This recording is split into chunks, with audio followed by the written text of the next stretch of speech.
Jawa Tengah, provinsi di tengah Pulau Jawa yang telah ada sejak zaman Mataram kuno. Hal ini ditandai dengan prasasti Canggal berangkat tahun 732 Masehi. Jawa Tengah ditetapkan sebagai provinsi sejak tahun 1945 pada saat sidang PPKI 2 hari pasca kemerdekaan Indonesia, yaitu pada 19 Agustus 1945. Pada sidang PPKI sekaligus menetapkan Gubernur Raden Panji Suroso. Meski singkat, pemerintahan Raden Panji Suroso diwarnai peristiwa monumental, di antaranya pengibaran bendera merah putih hingga pelucutan senjata Jepang. Pemerintahan dilanjutkan Gubernur Kanjeng Raden Mas Tumenggung Wongsonegoro. Masa pemerintahannya diwarnai pertempuran 5 hari di Semarang hingga menghadapi agresi Belanda 1 dan 2. Lalu kekuasaan dilanjutkan oleh Gubernur Raden Budiono. Momen terpenting yang terjadi pada masa pemerintahannya adalah dilakukannya penyerahan kekuasaan oleh pemerintah kolonial Belanda Recomba kepada pemerintah Provinsi Jawa Tengah Republik Indonesia pada tanggal 24 Maret 1960.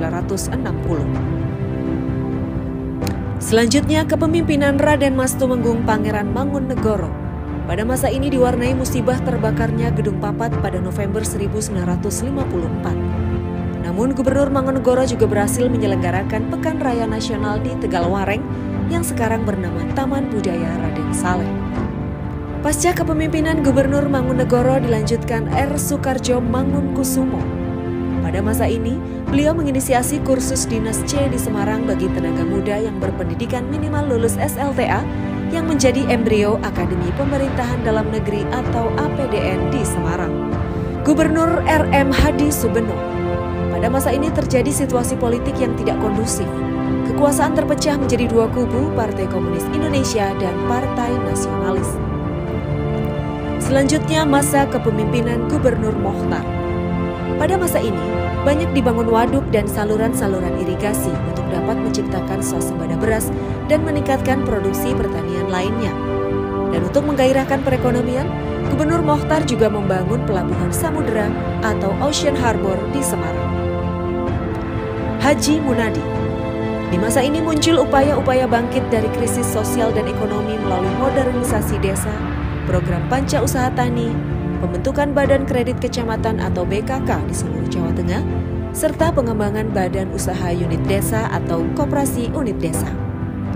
Pada masa ini banyak bangunan fisik menonjol, di antaranya Masjid Raya Baitur Rahman, Lapangan Pancasila, dan Wisma Pancasila. Gubernur Haji Supardjo Rustam. Berbekal pengalaman sebagai mantan Duta Besar Yugoslavia dan Malaysia, Gubernur Supardjo Rustam berjasa dalam peningkatan kualitas pelayanan umum, mulai dari Lembaga Ketahanan Masyarakat Desa atau LKMD, hingga program pembinaan kesejahteraan keluarga atau PKK untuk meningkatkan emansipasi wanita. Prestasi yang dicapai di masa kepemimpinan Gubernur Supardjo Rustam adalah penghargaan para Samya Purna Karya Nugraha atas keberhasilan Jawa Tengah mencapai prestasi tertinggi dalam melaksanakan pembangunan. Haji Muhammad Ismail. Di masa kepemimpinannya beliau concern pada pengembangan potensi daerah, pengembangan budaya dan bahasa Jawa melalui Kongres Bahasa Jawa. Proyek monumental di masa Gubernur Haji Ismail diantaranya Waduk Kedungombo, Waduk Mrica, PLTM Mrica di Banjarnegara, dan PLTGU Tambak Lorok di Semarang. Jawa Tengah juga berhasil meraih Adipura Kencana, mengembangkan Bank Pembangunan Daerah atau BPD, membangun Gor Jati Diri, Gedung Jateng Mini atau Mayor Koco, serta Pekan Raya Promosi Pembangunan atau PRPP. Kepemimpinan di Jawa Tengah kemudian dilanjutkan oleh Gubernur Haji Suwardi. Meski diwarnai krisis ekonomi, masa kepemimpinan Haji Suwardi banyak menorehkan prestasi, di antaranya pengembangan Bandara Internasional Adi Sumarmo Surakarta, pembangunan Asrama Haji Donohudan Boyolali, pembangunan Wisma Perdamaian, dan Stasiun TVRI Jawa Tengah. Gubernur Haji Mardianto. Gubernur Jateng 2 periode ini memiliki model kepemimpinan yang jawani, mancing ajur-ajer, andap asor atau low profile. Jawa Tengah juga dikenal sebagai provinsi yang relatif paling aman dan dalam suasana iklim sejuk. Pada masa periode kedua merupakan sejarah pemerintah Provinsi Jawa Tengah, di mana gubernur dan wakil gubernur dipilih oleh DPRD hasil pemilu langsung oleh rakyat. Prestasi yang dicapai adalah penetapan Ahmad Yani sebagai bandara internasional, jalur selatan-selatan, Ketep Volcano Center, Masjid Agung Jawa Tengah di Jalan Gajah Kota Semarang, Dieng Plateau, dan Terminal Agrobisnis Soropadan di Magelang. Masa kepemimpinan Dr. Andes Haji Ali Mufis MPA. Di tengah perjalanan, Haji Mardianto dipercaya sebagai Menteri Dalam Negeri, sehingga kepemimpinan Jawa Tengah dilanjutkan oleh wakilnya, Haji Ali Mufis. Beliau berhasil melanjutkan program-program yang telah digariskan oleh pendahulunya dan mampu melaksanakan pilkada langsung gubernur dengan lancar, tertib, dan aman. Haji Bibit Waluyo dan Dr. Anda Hajah Rustri Ningsih MSI.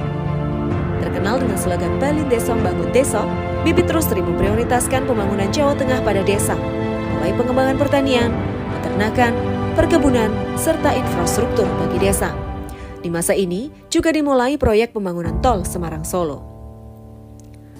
Haji Ganjar Pranowo SH MIP.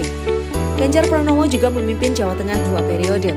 Periode pertama berpasangan dengan Dr. Andes Heru Sujatmoko dan kini dengan Haji Taj Yassin Maimun. Di masa pemerintahannya beragam capaian berhasil diraih, mulai dari selesainya tol Semarang-Solo, pembangunan infrastruktur, pembangunan sumber daya manusia, reformasi birokrasi, hingga pengembangan pariwisata.